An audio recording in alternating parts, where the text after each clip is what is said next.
చౌటప్పల్ కేంద్రంలోని శ్రీ సీతారామచంద్రస్వామి దేవాలయంలో ఈరోజు శ్రీ సీతారామచంద్రస్వామి లక్ష్మణ హనుమంతులకు చక్ర స్నానంతో శ్రీరామనవమి ఉత్సవాలు ముగింపు కార్యక్రమం నిర్వహించడం జరిగింది.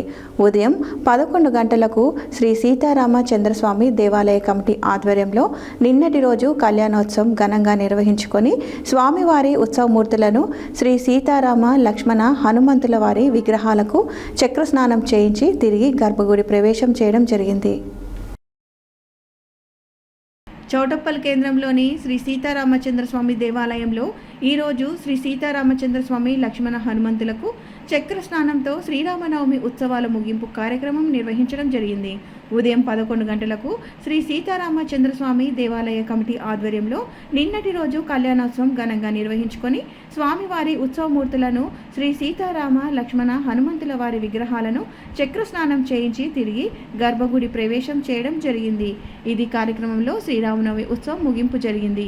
ఈ కార్యక్రమంలో దేవాలయ కమిటీ చైర్మన్ బొబ్బిల మురళి, ధర్మకర్తలు కామిశెట్టి చంద్రశేఖర్, గుర్రం వెంకటేశం, పరకాల వెన్నెల రవిగౌడ్, తుర్పాటి నరసింహ, గుజ్జుల సురేందర్ రెడ్డి, స్వామిడి రాఘవరెడ్డి, బొడిగె బాలకృష్ణ, మునుగుట్ల సత్యనారాయణ గౌడ్, ఉడుగు మల్లేష్ గౌడ్, కాసుల వెంకటేష్ గౌడ్, గుజ్జుల రవీందర్ రెడ్డి, నల్ల చంద్రశేఖర్ శ్రీ సీతారామచంద్రస్వామి చక్రస్నాన కార్యక్రమాన్ని నిర్వహించిన వేద పండితులు శ్రీపెద్ది కిషోర్ శర్మ, రోహిత్ శర్మ గాళ్లచే కార్యక్రమం నిర్వహించడం జరిగింది.